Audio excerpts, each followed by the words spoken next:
Oi, pessoal. Boa noite. Tudo bem? Entrei um pouquinho antes aqui para dar tempo de vocês entrarem, para a gente aguardar o Dr. Rodrigo chegar também. Hoje vai ser muito interessante. A gente marcou alguns temas que vocês mandaram que são bem relevantes para a gente conversar. Então tem todo um roteiro. Eu vou deixar, depois que o Rodrigo entrar, eu vou explicar de novo como que a gente vai fazer.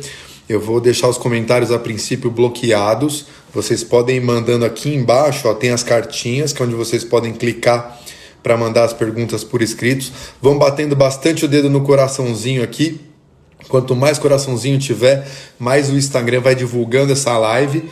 Então mais gente consegue assistir a gente. E ó, o Rodrigo entrou. Rodrigo, clica na carinha ali para chamar para participar da live para eu já te colocar aqui. E, gente, tem um aviãozinho aqui embaixo também, ó. No aviãozinho a gente consegue mandar a live para as pessoas que vocês quiserem mandar. Vou chamar o Rodrigo aqui. Acabei de mandar o convite para você, só você aceitar aí. Pronto. Aí, Rodrigo. Tudo bom? Boa noite. Boa noite. Gente, o Rodrigo é amigão meu desde a da época da faculdade. A gente não vai falar quanto tempo que a gente se conhece para não ficar entregando muito a idade aqui, porque a gente já não é mais garoto. Então, gente, como eu estava explicando aqui, eu vou deixar os comentários agora bloqueados. Dá uma centralizada aí nas imagens. Boa, Rodrigo, melhorou. Então, eu vou deixar os comentários aqui bloqueados e vocês vão mandando a dúvida pela cartinha que tem aqui embaixo, que tem um pontinho de interrogação, tá bom? Como a gente já recebeu muita dúvida antes, a gente já alinhou aqui, tem um roteiro que a gente vai seguir. Muitas das dúvidas vão ser respondidas durante as nossas explicações, então não vai ter a resposta direta da pergunta, porque a resposta vai estar no conteúdo que a gente vai passar para vocês. E no final, se sobrar tempo, a gente abre para mais perguntas, que deve sobrar um pouquinho sim, tá bom? Então deixa eu dar uma bloqueada aqui nos comentários. Rodrigo, vamos começar. Se apresenta aí para o pessoal, fala da sua formação, de como você trabalha, onde você atende, e aí a gente começa a falar um pouquinho das doenças. Vamos lá. Boa noite a todos.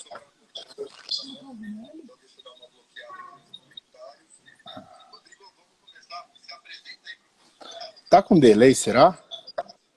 Tá, eu tô escutando falar aí. Eu tô escutando você falar.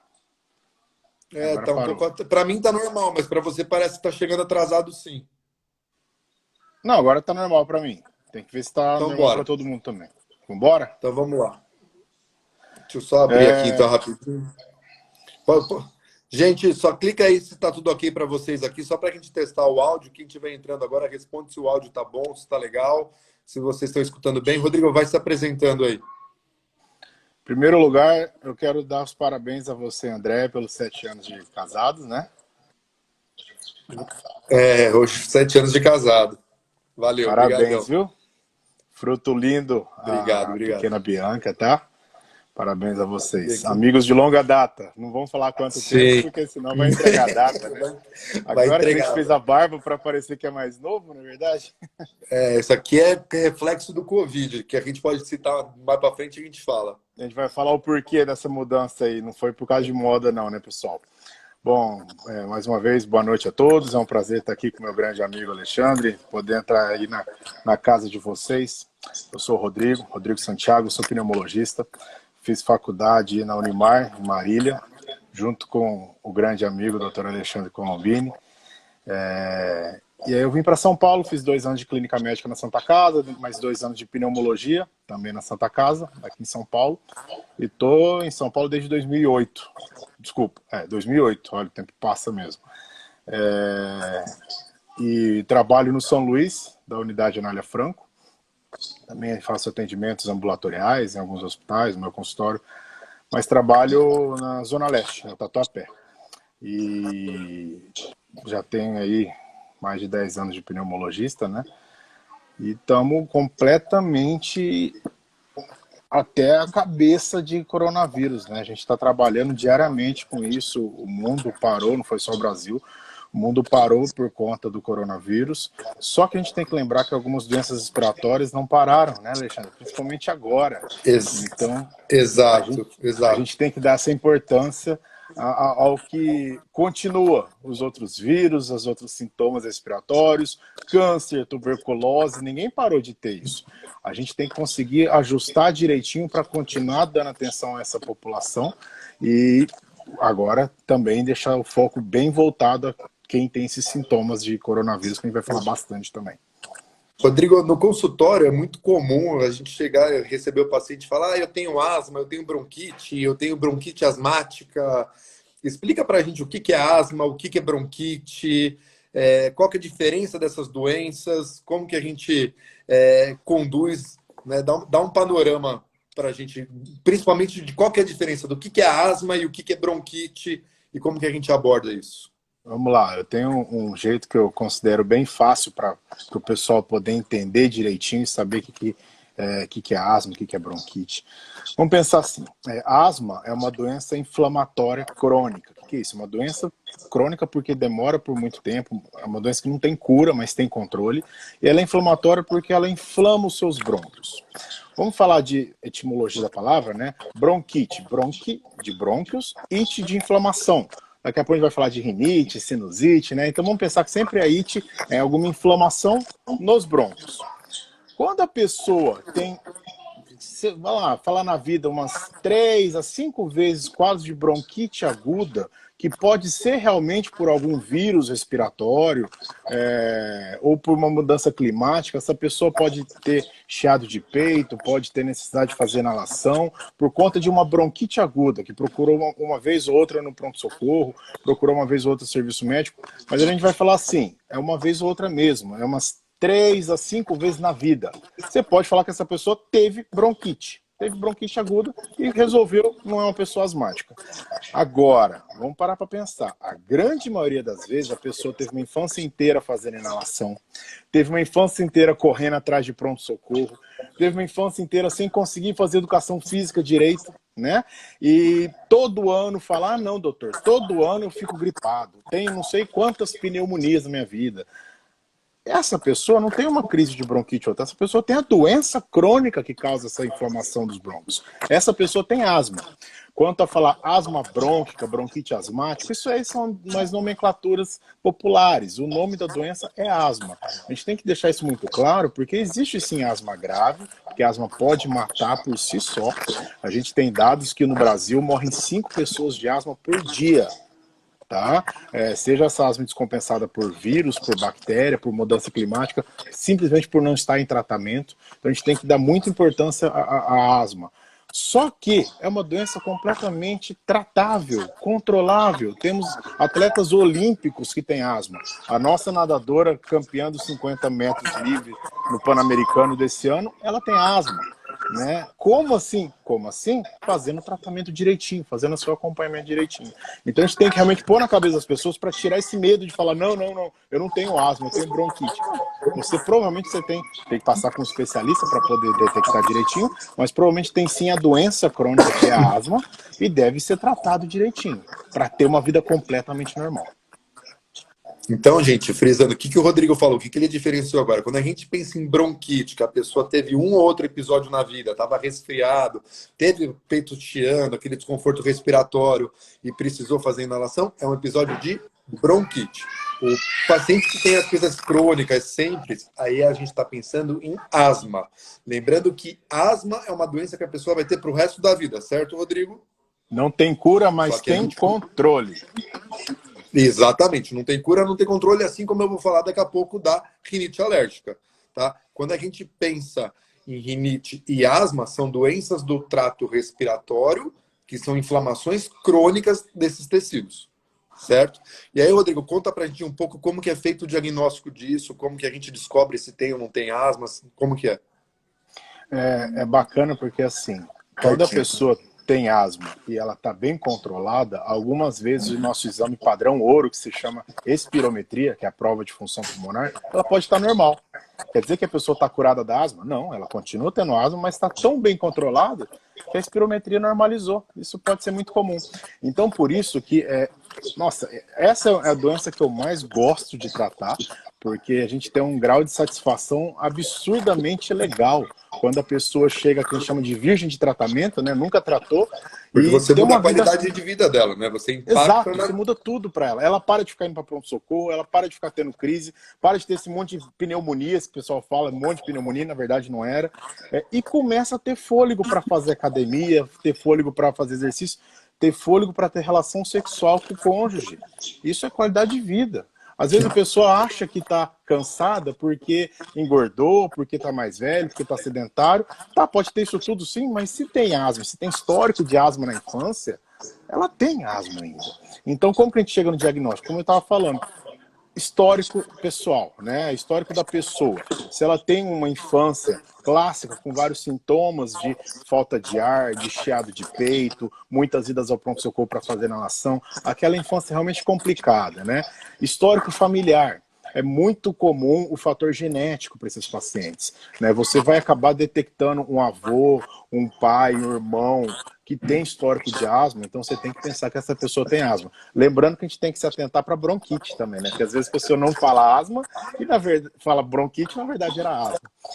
Então, o histórico, né, pessoal, histórico familiar, o quadro clínico, como eu estou falando, a asma apresenta-se de várias maneiras, né? A pessoa não necessariamente tem que ter chiado de peito para eu pensar em asma. Ela pode ter realmente um cansaço para fazer esforço físico, para fazer exercício, esporte, ou ela pode ter várias infecções de repetição, né, várias idas ao pronto-socorro, é tudo isso que a gente vai detectando. Tem a tosse, né?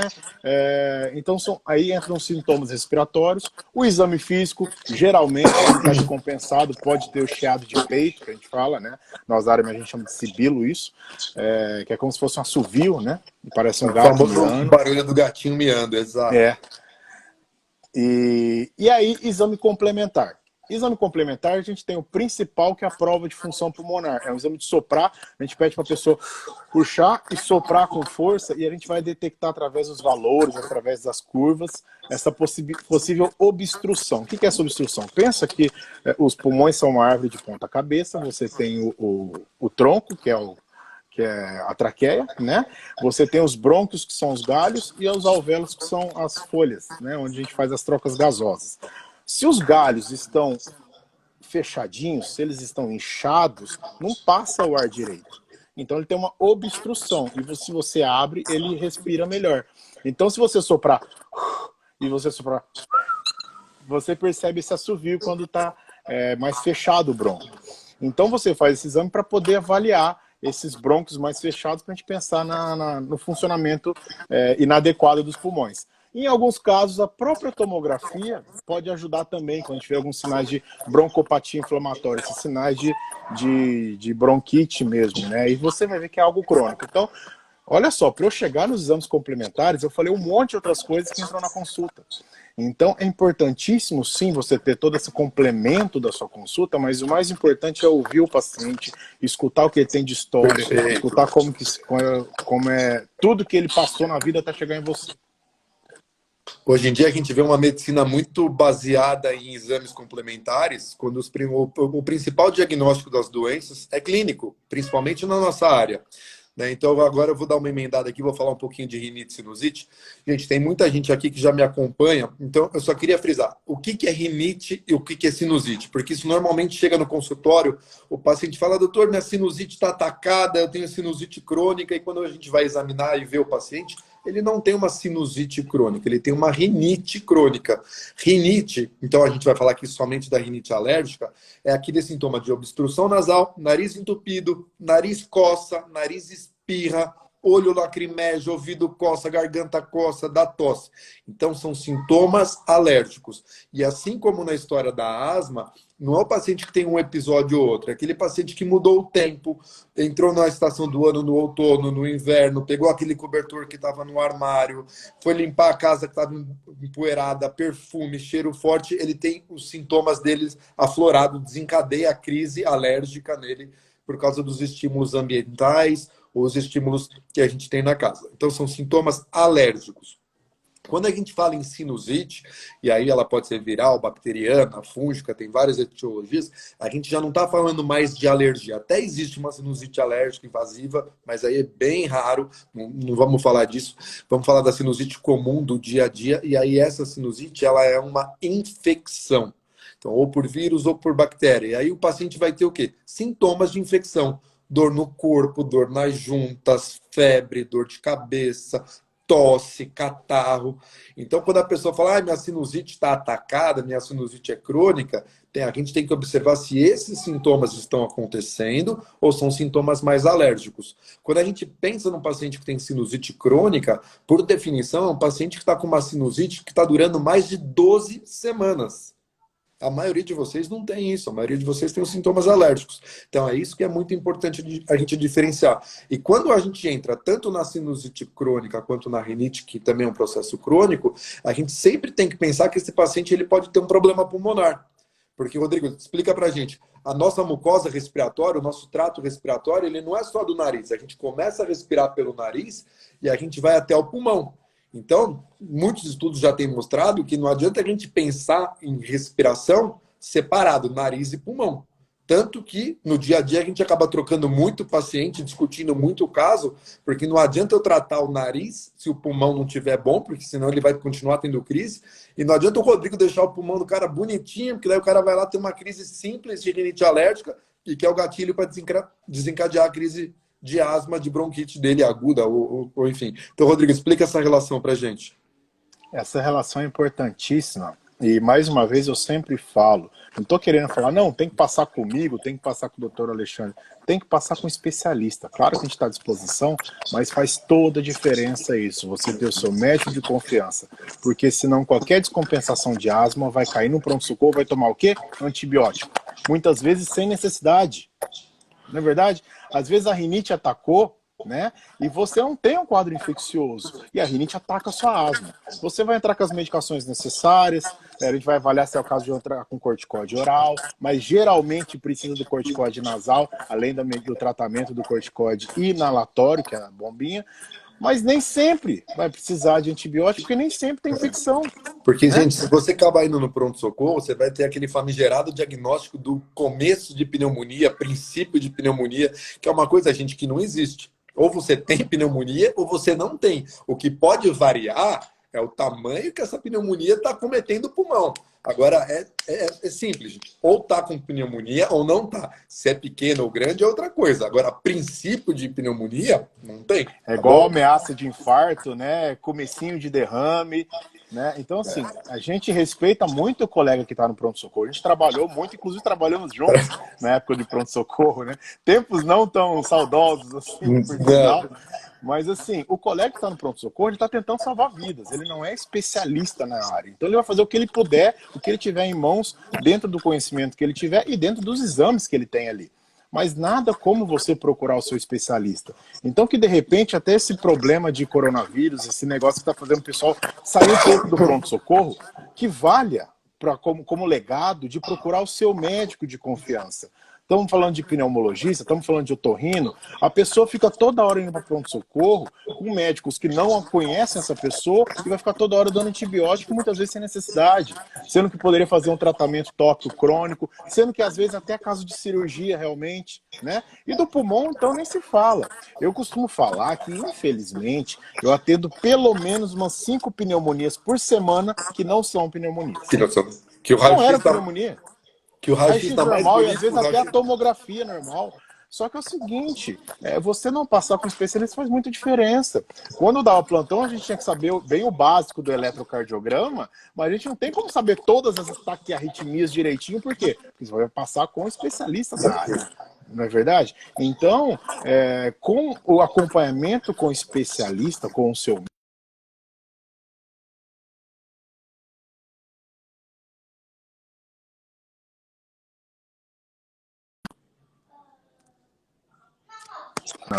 Voltou, voltou. Joia. Você deixa. nossa, o que acontece de paciente de repente começa a acompanhar realmente com o seu especialista e para de internar tanto, para de usar tanto antibiótico e começa a ter a qualidade de vida que é o que a gente mais quer dar. Então uma coisa muito linkada realmente, a parte de rinosinusopatia com a parte dos pulmões. Não adianta nada. Isso é uma coisa que é muito frequente, ainda mais esse período do tempo, do ano, né? Que é muito comum atacar a rinite, na verdade, e a pessoa chega com asma descompensada por conta disso. Nem sempre precisa de antibiótico, na verdade, a maioria das vezes não precisa de antibiótico, a maioria das vezes é uma descompensação, às vezes pela própria mudança climática, né? Às vezes pela própria poeira, você vai pegar um cobertor que estava guardado, está empoeirado, ataca tudo sua rinite e ataca a sua asma. Então, quantas vezes você já pegou o paciente que eu te mandei e já estava até com tratamento de rinite já? Sim, Falei, sim, ó, porque é para ver se é o caso de operar mesmo ou não, porque esse aqui eu já estou fazendo, né? os tratamentos acabam se complementando. Então, gente, estatisticamente falando, tem estudos que mostram que 70% dos pacientes que têm asma, eles têm um quadro nasal, eles têm uma rinite alérgica. E quando a gente pega, pensando no paciente que tem, a princípio, só rinite alérgica, 30% desses pacientes eles vão ter um quadro pulmonar associado. Então, são as doenças, como a gente estava explicando para vocês, estão intimamente ligadas. E por que a gente fala tanto da importância do especialista? Tanto a otorrino quanto a pneumologia são especialidades que têm muitos detalhes que só o especialista sabe. Não são coisas que a gente acaba aprendendo na faculdade. Infelizmente, diferente do cara que... Todo mundo tem um pouco de noção de cardiologia, todo mundo tem um pouco de noção de pediatria, de GO, de cirurgia geral, mas algumas especialidades são muito específicas. E isso a gente só acaba aprendendo na residência. Você vê, o Rodrigo teve 4 anos de formação para virar pneumologista, eu tive 4 anos de formação, fora os 6 da faculdade para virar otorrino. Então, não é tão simples como as pessoas pensam, certo? Então, Rodrigo, quando a gente pensa em tratamento, assim, eu acho que não adianta a gente querer aprofundar muito, mas quais são os principais remédios que você costuma usar e como que você aborda seus pacientes, tanto na crise quanto no período de manutenção? Pergunta muito boa, meu amigo. É o seguinte, até porque eu costumo falar que a pneumologia evoluiu, parafraseando o JK, né, o nosso JK, a pneumologia evoluiu 70 anos nos últimos 7. É muita coisa nova que a pneumologia tem dentro de tratamento de fibrose pulmonar, dentro de tratamento de enfisema pulmonar e no que a gente está falando de asma. Tanto do tratamento da asma grave, asma de difícil controle, quanto a asma leve, que é onde a gente vai focar mais aqui agora. O tratamento da asma é o seguinte, gente. A pessoa tem asma, ela tem que tratar tanto para evitar ter crises, evitar ter internações, porque isso pode gerar mortalidade, como eu bem falei, né? Quanto dar qualidade de vida para a pessoa. Então, se você tem uma pessoa que, não sei, apareceu um quadrinho aqui, não sei se isso aqui sai. Não, eu coloquei aqui. Não, isso vai ficar aqui, a gente responde daqui a pouco. Tá, joia. Eu sou novato em live. Você vai não, fica tranquilo. Aqui. Então, tanto para você entrar com tratamento para melhorar essas duas coisas, né? Qual que é o tratamento que a gente tem que fazer? É Berotec, Aerolim? Eu vou dar nome aos bois realmente. Não! Berotec, salbutamol, Aerolim, isto não é tratamento. Ah, doutor, eu trato minha asma com o quê? Com Berotec. Não, então não está tratando. Você está apagando incêndio. Pois é, e agora ficar apagando incêndio quantas vezes para fazer um tratamento? Tem uma hora que não sobra água, não sobra extintor para você se livrar. Né? Então, o tratamento se faz com medicação de longa ação, que vai durar por 24 ou 12 horas. Na grande maioria das vezes, o tratamento de asma dura por 12 horas. Então, por isso que a gente costuma fazer de manhã e de noite. Tem uma medicação, sim, que é uma boa medicação, que ela usa uma vez por dia, mas a grande maioria delas, eu costumo até falar para o meu paciente, não precisa nem ser de 12 em 12 certinho. Você acorda, usa a medicação, na hora que vai dormir, você usa a medicação. Bacana, assim você está tendo seus pulmões bem controlados para ter um ótimo dia, para ter capacidade, fôlego para fazer tudo. E a grande maioria dessas medicações, à base de formoterol, porque é duas medicações, broncodilatador e corticóide inalatório, certo? O broncodilatador, ele faz com que tire da crise rápido. Tá? E o corticóide inalatório é o tratamento para deixar desinflamado, como eu falei. Lembrando que o corticóide inalatório não é igual ao corticóide oral, não é igual ao corticóide da veia. Ele não incha, não engorda, não dá diabetes, não vicia, nada disso. Tá? Isso é importante, isso a gente deixar bem claro. Então você entra com essa medicação para o paciente tratar, e essas medicações à base do formoterol, que seriam o Foster, o Symbicort, o Alenia, o Lugano, eu acho que é, e o Forazec, essas medicações à base do formoterol, eles agem tão rápido quanto o Berotec. Você não precisa fazer inalação de Berotec, você não precisa ter o seu spray de aerolim para sair da crise, porque a sua própria medicação de controle já te tira da crise. E Olha que com beleza. Então, efeito, é uma medicação que vale para as duas coisas. e com efeito residual muito maior e duradouro do que aquele remédio do incêndio que é a inalação. Então, Exato. gente, tanto a rinite quanto a asma são doenças inflamatórias. O principal objetivo que a gente tem é desinflamar. E nesses casos a gente acaba usando muito corticoide, como o Rodrigo falou, tanto o nasal quanto o inalatório. E é o que ele falou, esse corticoide ele não vai te dar pressão alta, ele não vai te engordar, ele não vai te dar retenção hídrica. Então é uma medicação muito segura, desde que você siga corretamente a nossa orientação. Então, Rodrigo, eu acho que essa pergunta que apareceu aqui é interessante, porque tem muitas mães que falam, meu filho está com bronquiolite, foi internado, né? Então, rapidinho, explica só para a gente qual que é a diferença aí, o que é essa bronquiolite. Entra mais na parte de pneumopediatria essa questão, né? Os brônquios, a gente tem que pensar que tem os brônquios e os bronquíolos. Os bronquíolos são as ramificações mais profundas dos brônquios. Quando a gente pensa em bebezinho, a gente tem muito mais bronquiolite realmente. Existem algumas bronquiolites adultas, sim, são casos mais graves, que eu acho que nem mais raros, que nem é muito o caso de falar, mas a bronquiolite é bem clássico desses bebês, dessas crianças pequenas que tem esse chiado de peito, o bebê chiador, que depois vai acabar fazendo diagnóstico se era por conta de refluxo. Vou dar um exemplo aqui, meu irmão tinha muita bronquiolite quando era bebê, e numa época chegou a usar bombinha e tudo mais, depois foi ver era refluxo, até hoje ele tem, por sinal ele é endoscopista. Uma coisa acaba puxando a outra. Mas essas bronquiolites acabam sendo muito mais com os bronquíolos mesmo, as partes mais terminais dos brônquios que acabam tendo essa inflamação, igual no brônquio teve, igual nos brônquios normais tiveram também, né? É como se fosse uma bronquite da criancinha mais nova, do bebê chiador, e aí depois vai ter que ser acompanhado pelo especialista, de preferência também o pneumopediatra, para poder avaliar o porquê disso. Aí entra o histórico familiar, entra, de repente, refluxo, para poder saber o porquê e tratar direitinho, tentando a causa, não somente a consequência. A gente não vai entrar em tema de refluxo, senão não vai caber na live, mas o refluxo ele pode ser o desencadeador da tua crise de asma, da tua bronquiolite, da tua crise de sinusite, da tua otite. Então, o refluxo é uma doença que está muito presente no nosso meio. O pneumologista que atende muita tosse crônica acaba pedindo um exame que chama nasofibroscopia, para a gente tentar fazer um diagnóstico disso aí, porque é extremamente importante a gente tratar. Você vê, agora a gente está falando tratar nariz, pulmão e estômago, porque tá tudo interligado. Então, Rodrigo, estão perguntando se a live vai ficar salva. Vai ficar salva aqui. Vocês vão poder ver, fica salva durante 24 horas, se eu não me engano. Tem uma pergunta interessante aqui, Rodrigo, que quer ver. Onde que estava? Aqui era uma pergunta sobre... aqui, pronto. Deixa eu ver se apareceu. Quais vacinas para idosos estão sendo indicadas? É para todo idoso, não é? Quer comentar sobre as vacinas? Claro. Por sinal, um beijão para a Laura. A Laura também é mãe de gêmeos. Os gêmeos dela são um casalzinho. Mesma idade das minhas. Bom, as vacinas para idosos, claro que o da gripe todo ano tem que ser vacinado. Na verdade, todo mundo tem que vacinar, né? Para a gripe, todo mundo tem que ser vacinado e o SUS passa para quem eles conseguem passar. Não tem como passar para todo mundo. Por isso que os idosos, as crianças, pessoal da área de ensino, né, pessoal da área da saúde e tudo mais. Então a da gripe sim é sempre indicada. Agora, eu vou jogar muito mais para os meus pacientes respiratórios idosos, sejam asmáticos, sejam DPOC. O que é DPOC, gente? DPOC é doença pulmonar obstrutiva crônica, doença dos pulmões, crônica por causa de muito tempo de cigarro, e obstrutivo como obstrui os brônquios, fecha os brônquios. Então, essa pessoa que tem o famoso enfisema, a bronquite crônica por causa do cigarro. Esses meus pacientes, geralmente idosos, eles têm hoje em dia 3 vacinas preconizadas pela Sociedade Brasileira de Pneumologia. Uma que é realmente anual, a da gripe. Uma que é a da pneumonia.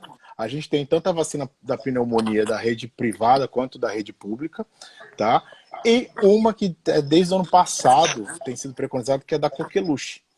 Nossa, coqueluche não estava erradicado? Infelizmente, a gente tem alguns problemas sérios no nosso país que estão voltando até doenças que estavam erradicadas. Então, a coqueluche desde o ano passado tem sido orientada. Fora isso, tem as vacinas que pontualmente são orientadas. Foi ano passado o problema da febre amarela? Se eu não me engano, foi ano passado, sim, né? Que sim, foi acabou sim. sendo passado. Tudo.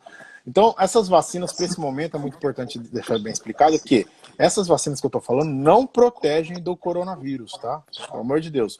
Elas, sim, protegem desses problemas que a gente tem, de sintomas respiratórios, de vírus respiratórios, bactéria, e tentando não confundir tanto os sintomas do coronavírus com esses outros sintomas que a gente teria da influenza, que é a da gripe, da própria pneumonia, que é o pneumococo nosso principal. Então são essas 3 vacinas que a gente costuma passar como pneumologista.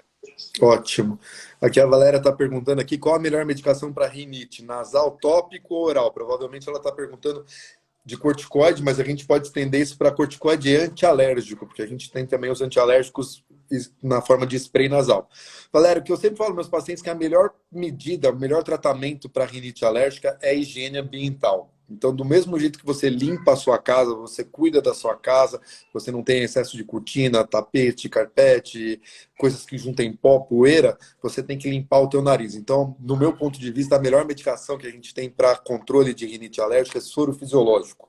Quanto mais limpo e mais hidratado o teu nariz está, menor estímulo alergênico, alérgico a gente vai ter, menos crise a gente vai ter.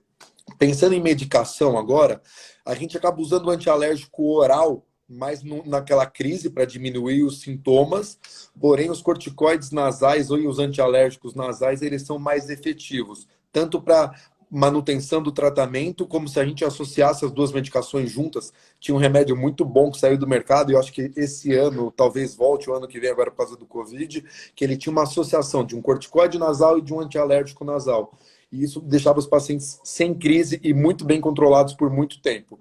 Então, a melhor medicação para controle são os corticoides nasais. E aí, tanto faz. Emendando uma segunda pergunta que eu li, a partir de que idade que a gente pode usar o corticoide nasal na rinite alérgica, na sinusite? A partir dos 2 anos de idade, são onde a gente tem os estudos e essas medicações acabam sendo mais seguras nessa faixa etária. Deixa eu abrir aqui, Rodrigo. Você quer falar alguma outra coisa aí? Eu tô te atropelando. Eu quero mandar um beijo para minha madrinha de batismo, que essa Valéria é minha madrinha. Então, irmã do meu pai. Vamos ver aqui uma pergunta. Tinha uma pergunta do Kenny, um paciente meu que eu operei. Estou dando alta para ele da cirurgia agora. Deixa eu só achar aqui. Ele tinha feito uma pergunta aqui, ó. Pronto, tá aqui o Kenny. Ó, tenho asma, tratando com a Lênia diariamente, de 12 em 12 horas. Ele quer saber se ele é risco pro corona. Então, acho que a gente pode entrar no assunto corona agora. Então, se você quiser dar uma abordada rápida, eu acho que as pessoas sabem os principais sintomas. Sim. E aí a gente já entra na correlação das doenças rinite, sinusite, vacina, e asma, bronquite com corona. Bom, respondendo diretamente ao Kenyon, é grupo de risco sim. Porém, você tratando direitinho com uma boa medicação, que é a Lênia, de 12 em 12 horas corretamente, e agora com menos chance de complicar a rinite, né? Porque já operou, inclusive, você está com menos chance de evoluir mal. Uma coisa que é bem importante todo mundo saber é que pegar o coronavírus, qualquer um pode pegar, tá? Isso é fato. Tratando ou não tratando, qualquer um pode pegar. Claro que a gente toma os cuidados de prevenção, né? Álcool gel, agora tem sido preconizada a máscara, né? Lavar as mãos, para diminuir a chance de você pegar. Agora, pegar qualquer um pode pegar. Os grupos de risco, como o asmático, eles têm chance de evoluir pior quando pega o coronavírus. Tem chance de evoluir com a forma mais grave do coronavírus. Por isso é importantíssimo, sim, manter a quarentena e o isolamento. Quando o pessoal fala muito de isolamento vertical, essas pessoas de grupo de risco, mesmo que não tenham 60 anos, elas têm que manter o isolamento em casa, tá? Agora, fazendo direitinho o tratamento, a chance de piorar é menor, né? A chance de evoluir mal é menor. O que a gente tem que entender é que a pessoa que tem uma doença crônica, seja um hipertenso, seja um cardiopata, seja o paciente que tem asma, bronquite, enfim, a doença crônica que for a diabetes, se é uma doença que ela vem controlada de muito tempo, esse indivíduo ele praticamente tem uma vida saudável. Ele tem um fator que pode descompensar, sim, mas é um fator que vem sendo controlado há muito tempo. Diferente daquele paciente que toma um remédio de pressão alta só quando a pressão está alta, o cara que infartou e não cuida do coração, o cara que tem a asma, mas ele não procura o pneumologista e ele só vai no pronto-socorro apagar o incêndio, que é tratar a crise. Então existe muita diferença do cara que tem uma doença crônica e ele vem sendo bem tratado, bem controlado, ele é um bom paciente, do paciente que acha que ele não tem nada e trata do jeito que ele quer e como ele quer. Então, isso faz muita diferença na evolução de qualquer doença, e principalmente agora com os Exatamente. riscos de ter complicação. Né? Exatamente. Tem uma pergunta que veio do Caio, um amigo meu, ele tinha feito lá pelos boxinhos do Instagram. Ele pediu para falar a relação das pessoas que fumam, do tabagismo com Covid e com óbito, Rodrigo. Você tem alguma Vamos lá. informação disso? Temos sim. A gente sabe que quem fuma, independente de ter realmente o DPOC, independente de ser um asmático que fuma, que pelo amor de Deus, né, asmático fumar, uma coisa assim, dói até para falar uma coisa dessa. Mas a gente tem, através desses relatos, estudos da China, principalmente, foram onde começou tudo, né? Tem mais estudos para isso. Quem fuma tem 10 vezes mais chance de morrer de coronavírus do que quem não fuma. É muita coisa. E 14 vezes mais chance de evoluir com a doença grave, com a forma grave, de repente até sobrevivendo, né? Mas vai saber o tipo de sequela que isso pode gerar. É muito simples, gente. Primeiro que o cigarro já te atrapalha no que diz respeito à prevenção. Por quê? Porque se você está fumando, você já está soltando o vapor e você está soltando o vírus para todo mundo. E quem gosta ainda de fumar junto, vamos falar de coisas até mais graves, narguile, cigarro eletrônico, você ainda está disseminando o vírus. Disseminando o vírus e dividindo com as outras pessoas que estão com você. Então você já está errando na própria prevenção da doença. Segundo, a gente está falando que até agora de inflamação. A gente já tem os quadros de inflamação genéticas, as inflamações já do próprio paciente, né? Ele já tem essa inflamação crônica. Agora, se você está jogando um agente agressor, que no caso é fumaça, para causar uma inflamação aguda ainda nesses pulmões, que já foi demonstrado que são os órgãos que mais sofrem com o coronavírus, você está só complicando ainda mais um órgão que vai ser possivelmente acometido pelo vírus.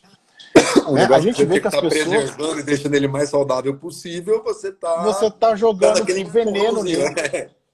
Né? Então, isso explica muito bem. 14 vezes mais chance de evoluir com a forma grave do coronavírus, quem fuma, e até 10 vezes mais chance de morrer do que quem não fuma. Então, isso é muito sério. Os grupos de risco, como já bem falado pelo Alexandre, são os cardiopatas, hipertensos, diabéticos, doenças respiratórias crônicas, e a gente tem as doenças de imunossupressão, né? HIV, câncer.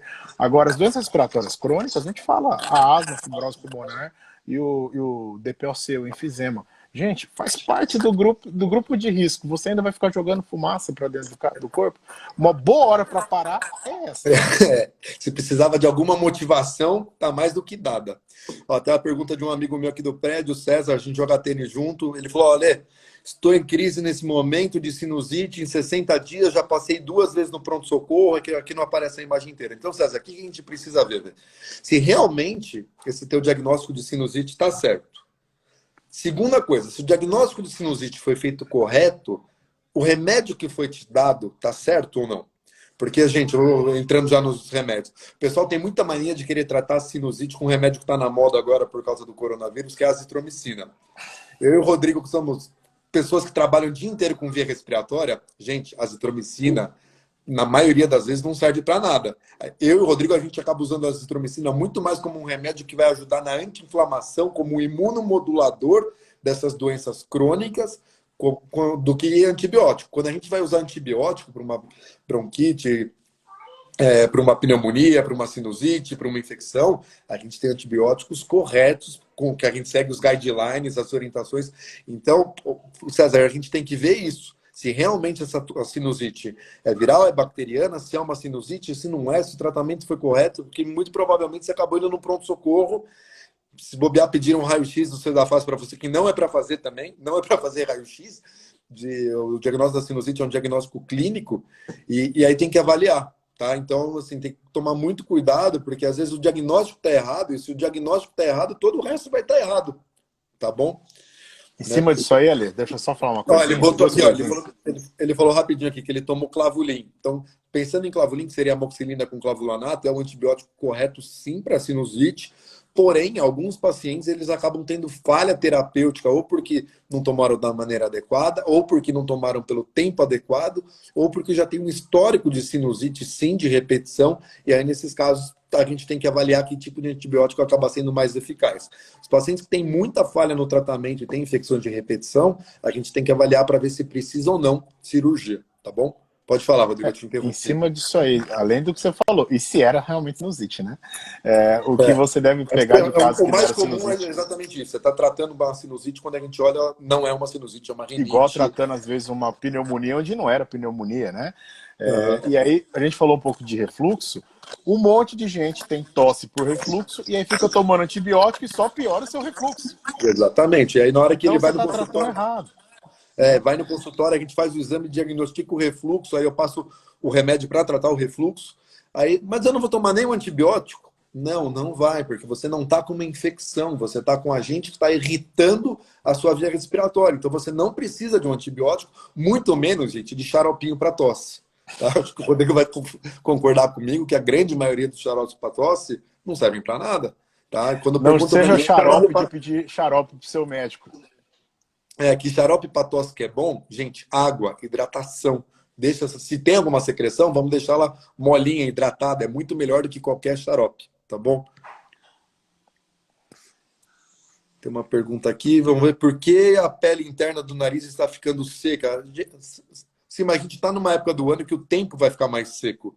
Então a umidade do ar ela vai diminuir, e com a umidade do ar diminuindo, a pele, a mucosa interna do nariz vai ressecar.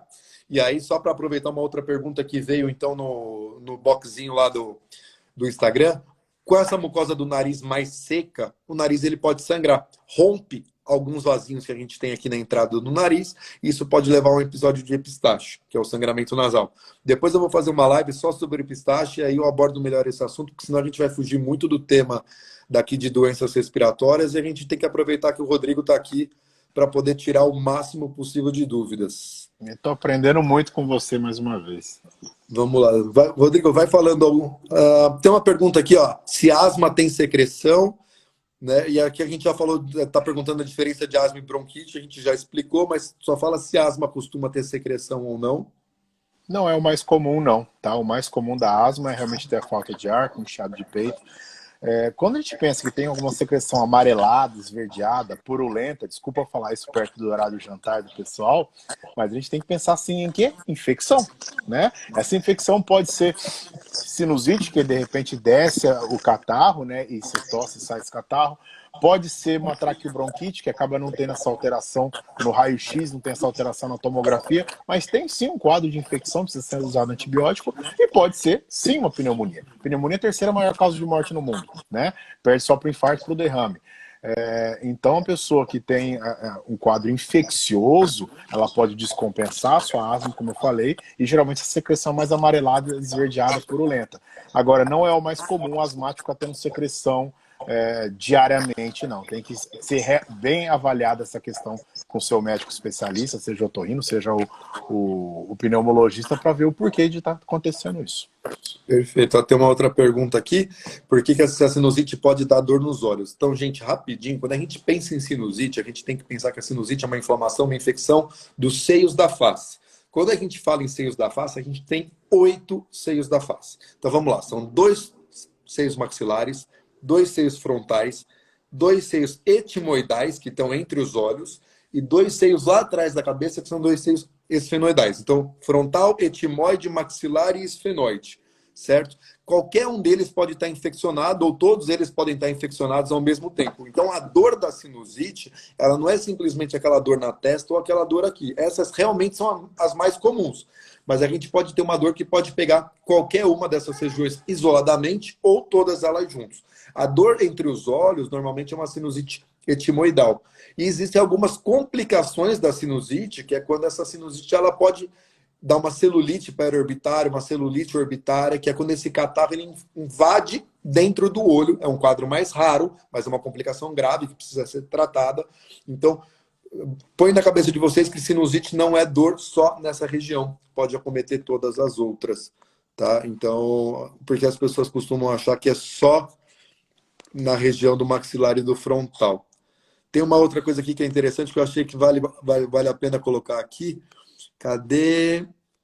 Tava aqui do Juca. Aqui, pronto, essa aqui é boa. Alexandre, você defende a lavagem nasal com como se fosse escovação dentária? fazer várias vezes ao dia com rinossoro? Gente, soro fisiológico à vontade. Não existe nenhuma contraindicação de você lavar o nariz com soro. Não vai viciar, não vai dar pressão alta, não vai dar arritmia cardíaca, você não vai inchar, você não vai engordar, você só vai estar mantendo a sua via aérea limpa. Então, quanto mais limpa, quanto mais hidratada ficar a tua parte respiratória, menos doença você vai ter. Aqui foi... Rodrigo, responde essa aí, ó. Na verdade, não. A gente sabe que a febre é um meio de defesa do organismo, né? E a gente vê com muita frequência idoso não apresentar febre, porque o sistema de defesa do sistema imunológico, o sistema de defesa do idoso já está envelhecido, né? Então é algo muito comum a gente pegar, às vezes, infecções urinárias graves, infecções respiratórias como pneumonia, ou até vírus mesmo no idoso, e ele não ter febre. Às vezes o Então, primeiro como sintoma no idoso é até desorientação, né? Aquele idoso que está confuso, que está alucinando, que está bem desorientado, exato. né? E não está fazendo febre. Então a pessoa acha que o idoso está tendo algum problema psicológico, psiquiátrico. Não, gente, o idoso pode estar com uma infecção urinária. Né? Isso é muito comum, Justamente né? pelo que o Rodrigo falou. Idoso não faz febre. É muito raro. Inclusive, quando o idoso começa a ter febre, você tem que falar, poxa, alguma coisa está bem grave para ele estar com febre. Deve ser algum bicho grave. Então, assim, a Covid-19 é um vírus muito chato, que está se apresentando muito diferente de tudo que a gente já teve, né? No que diz respeito a tratamento e até alguns sintomas. Daqui a pouco a gente tem que falar daqueles sintomas clássicos que foram vistos na Itália, que servem até como teste, né? De anosmia, ageusia. Mas uma vez eu vi você também respondendo que é muito difícil você conseguir realmente diferenciar a gripe do coronavírus, a gripe do Covid, porque os sintomas são muito parecidos. O que a gente tem que pensar, gente, é que assim, primeira coisa, 80% das pessoas ou não vai ter sintomas ou vão ter sintomas de gripe leve. E gripe, o que é, gente? Dor de garganta, dor no corpo, mal-estar, nariz meio entupido. O que eu acabei de falar para você, uma gripe, um resfriado vai dar igual. Então, clinicamente, o coronavírus, até o próprio H1N1, influenza, é tudo muito parecido. Entendeu? O que a gente tem que ficar atento é como que essas doenças vão evoluir. E aí sim, no caso das complicações, seja ela por H1N1, por Covid, por influenza, aí o diagnóstico é importante para a gente direcionar o tratamento, que na grande maioria das vezes é muito similar. Né? São os 20% mais graves, né? O problema do Covid é que, como algumas são coisas novas, alguns protocolos não estão bem definidos. Né? Então a gente estava discutindo esses dias, né? Usa, não usa corticoide, começou não usando, agora parece que tem estudos que mostram que faz sentido usar. No momento certo é legal, né? Na hora certa, na minha cabeça faz todo sentido, né? Porque a gente pega, às vezes, o clínico, ele tem muito medo de usar o corticoide, então você pega uma infecção normal, uma amidalite, vamos falar. Não tem que usar corticoide que vai piorar o abscesso, vai piorar a infecção. Não, gente, vai melhorar, vai ajudar a desinflamar. Não vai aumentar aquela proliferação das bactérias e dos vírus, desde que você saiba como usar. Né? E um negócio muito interessante que você falou, alguns pacientes, isso eu tenho pego bastante no hospital, que os pacientes têm evoluído sim com a perda do olfato, e aí, pela perda do olfato, a gente tem a perda do paladar.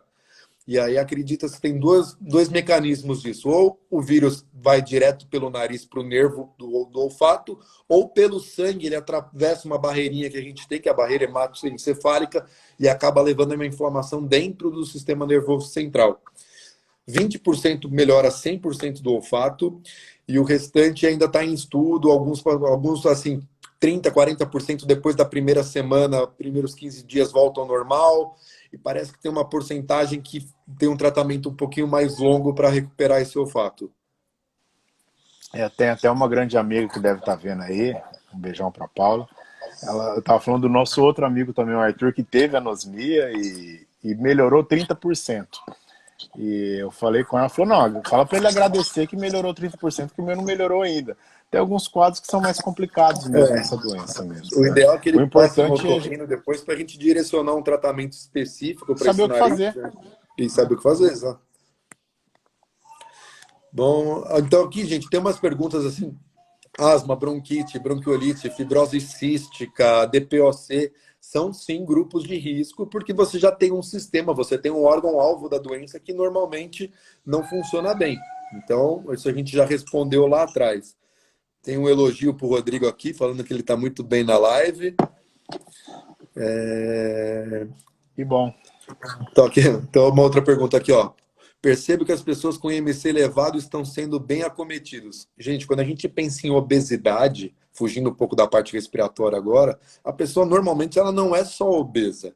Ela é obesa, ela é hipertensa, ela é diabética, É um entendeu? pacote completo, né? Ela vive num estado, às vezes ela tem apneia do sono pela obesidade, então ela vive num estado inflamatório crônico de vários órgãos-alvos, endotélio, coração, cérebro, pulmão.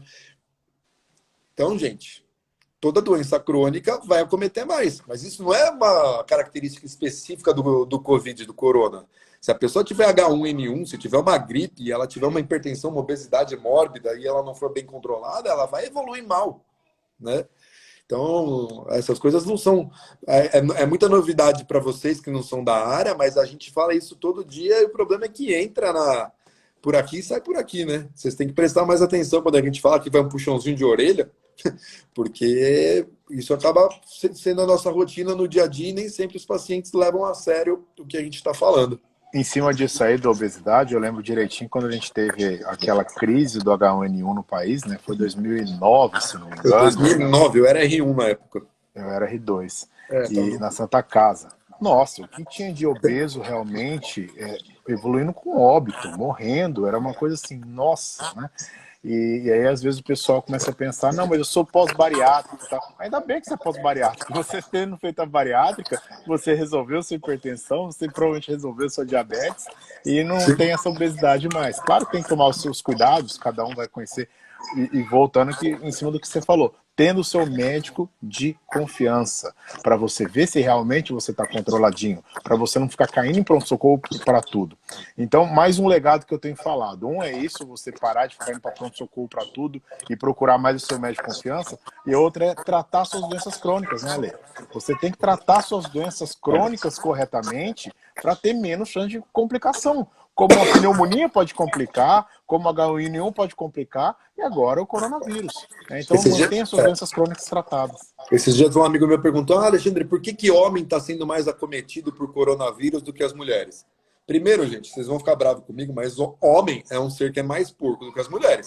Homem não lava a mão, homem não toma cuidado no dia a dia, põe a mão em todo lugar sujo. As mulheres têm uma higiene melhor do que a gente, isso é fato. Segundo, homem não vai ao médico. A mulher ela vai no ginecologista pelo menos uma vez por ano e o ginecologista acaba sendo o clínico dela e faz todos os exames. Para você pegar o teu marido e mandar ele no médico tratar a pressão alta e emagrecer, você tem que quase morrer, tem que ter um parto, nascer um E ela tem que levar o cara, né? E ela tem que levar o cara junto. Né? Na minha área, quando chega a mulher e o marido no consultório, eu tenho certeza que é a apneia do sono. Que ela já gravou o cara, já brigou com ele, eles já estão dormindo em cama separada. Então, o homem, ele acaba sendo mais relutante de procurar um tratamento e por isso que eles acabam sendo mais acometidos, porque tem a saúde mais debilitada. Né? Aí, Rodrigo, agora a gente entra num tema polêmico no país aqui, que é o uso ou não uso da cloroquina. Então, gente, quando a gente pensa em paciente cardíaco, né, a gente tem que ter um cuidado especial com esses pacientes. Esses pacientes, do meu ponto de vista, se é um paciente cardíaco que teve indicação de cloroquina, ele tem que fazer. Se você quiser discordar, você discorda, tá, Rodrigo? Pelo amor de Deus.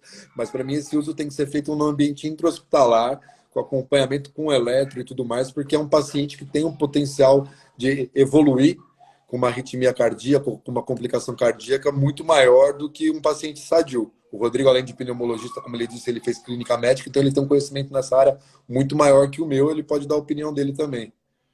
A gente conversou bastante sobre isso esses dias, né? E a gente tem conversado muito com muitos médicos, com muitos grupos. Antes de eu responder, mas eu já vou assinar embaixo o que você falou, é verdade, concordo completamente. Mas, pessoal, saibam uma coisa. A classe médica nunca estudou tanto que nem tem estudado ultimamente. A gente chega em casa, né, Ale? A gente chega em casa para ficar com a esposa, com as filhas, não larga do celular, mas não é que tá trocando ideia no WhatsApp, é porque tá vendo artigo, tá lendo o que tá artigos saindo, científicos. Gera até briga, né? Você fala, pô, você não me ajuda, mas eu tô estudando. Estou sabe? estudando, porque amanhã eu vou ter um paciente assim, depois da manhã eu vou ter outro assado, entendeu? E na hora que a gente está trabalhando, não tem como estar estudando, né? Então, isso é uma coisa que realmente, infelizmente, a gente acaba sendo um pouco mais ausente, e já pedimos desculpa já de antemão para a Denise e para a Andréia, né? Mas, elas que nos perdoem, mas é verdade, a gente não desliga, tem dormido pouco, estudando muito, então, esse negócio da cloroquina, é muito triste ver que está virando uma guerra política também. Eu respeito completamente os médicos, os colegas que não acreditam no seu uso por falta de evidências científicas mais robustas. Eu respeito completamente. Acho que toda unanimidade é burra, na verdade. Então tem que ter esse contraponto sempre para ter discussão. A gente realmente não tem dados robustos falando da melhora evidente da cloroquina. É uma coisa que a gente está tentando, né? Muita gente está tentando. Respondendo essa pergunta, esse paciente que está hipertenso, arritmia, estado grave, ele tem que estar internado. Então ele vai ser feita a medicação, e tem sido feita a medicação realmente em ambiente hospitalar, geralmente em UTI, com eletrocardiograma diário e em algumas vezes até com monitor cardíaco para ver os problemas que ela pode vir a causar, né? A cloroquina é uma coisa, só para tentar dar uma pincelada para o pessoal, é uma medicação conhecida há muito tempo. Tá? É uma medicação passada por muitos reumatologistas há muitos anos, há muitas décadas, principalmente para as doenças reumatológicas, como lúpus, artrite reumatoide. É uma medicação feita para malária, né? Então, no Amazonas é muito comum, inclusive quem vai para lá fazer profilaxia. E tem Rodrigo, alguns desculpa te estudos... interromper aqui rapidinho, ó, o Instagram tá me avisando que a gente tem mais uns 4 minutos de live, tá? Jóia, Então tentar ser rápido nessa tenta ser questão. meio sucinto aí. Então, na Amazônia, isso é muito comum, muito difundido, só que alguns estudos que mostraram que é in vitro, que é in vivo. Estudos no microscópio mostraram que ele mata o vírus. No corpo humano, os estudos não foram tão bons assim. Porém, muita gente fazendo, inclusive com a azitromicina que a gente conversou, tem visto algumas respostas interessantes, sem o grupo controle, que é pegar pessoa que não usa e pegando pessoa que usa para comparar. Por falta de tempo mesmo dessa doença, porque a gente está mexendo com muitas mortes nesse momento. Então tem muita gente tentando fazer uso dessa medicação, e tem algumas respostas boas, outras nem tanto. A gente está aguardando ainda dados científicos. Mas o mais importante é todo mundo saber que não é para sair tomando corticoide desnecessariamente, sem falar com o médico. Não é para sair comprando a cloroquina para usar sem estar sentindo nada. Como você bem disse, 80% do quadro é leve. 80% do Não vai quadro ter seja nada, gente. nada, Então, né?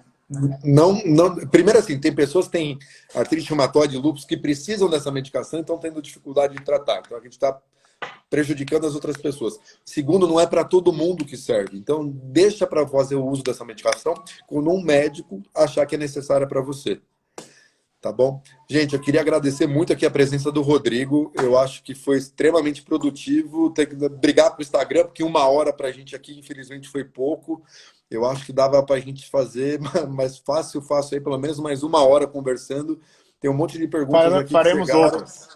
Eu acho que dá para a gente programar uma em breve. Teve a Ana Prissa, mandou uma mensagem para mim agora que ela queria brigar com o Instagram, porque ela queria uma live tripla. Se a gente conseguisse juntar os três, ia ser fenomenal, porque a gente ia ter uma Ela é ótima. uma alergista de mão cheia. Eu e você falando, acho que só tem a agregar. Então, gente, muito obrigado. Rodrigo, faça suas considerações finais aí. Bom, voltando, o legado que a gente tem o seu médico de confiança, né, para parar de ficar indo para pronto-socorro para tudo. Tem o seu médico de confiança para tirar as dúvidas necessárias, para passar em consulta. Tratem as suas doenças crônicas. Você tem hipertensão, você tem diabetes, você tem asma, você tem rinite. Faça o tratamento direitinho conforme o seu médico de confiança te orientou. Né? Não saiam usando medicação por conta própria. O que é sintomático? É dipirona, Tilenol, medicação para vômito, que é o Dramin, o Plasil. Isso é medicação sintomática. Corticoide não é medicação sintomática. Antibiótico não é medicação sintomática. Você não pode sair tomando essas medicações porque acha que está precisando. Né? Tem alguns tratamentos, a gente está muito mais animado essa semana do que há 2 semanas quanto ao coronavírus. Sim. Isso é fato. Seja alguns estudos novos que a gente estava vendo também. A gente está muito animado, então sim, continuem com o isolamento social, ainda é importante. A gente também está torcendo para daqui a pouco dar uma verticalizada nisso. Vamos tentar ser menos politicagem em tudo, vamos ser mais humano. Todo mundo tem direito a concordar e discordar, mas não vamos levar tudo para o campo da política, porque a gente está vivendo uma guerra muito mais grave. Exatamente. Bom, gente, O que chegar de pergunta aqui que não foi respondida, que eu olhar que não foi respondida durante a nossa conversa, eu vou direcionar para o Rodrigo, eu respondo. Sigam o Instagram dele, o Dr. Rodrigo Santiago. O cara tem um trabalho fantástico. E vamos programar a próxima, tá bom? Ó, sem querer ficar fazendo rasgação de seda, mas aprendi muito contigo. Você já tem mais tempo aí no Instagram, mais tempo no Facebook. Tem essas redes sociais muito bacanas, sempre orientando muito bem as pessoas, os pacientes. Agradeço mais gente. Teremos outras com certeza. Eu já falei, você é uma pessoa, um amigo sensacional, um profissional de mão cheia. E é muito bacana de poder ajudar as pessoas, né? E dar essa informação. Então, vamos continuar fazendo nosso trabalho aí. Um abraço, galera. Valeu, Muito gente. Um obrigado. abraço, boa noite para todo mundo. Beijo no coração de vocês. Tchau, tchau, gente.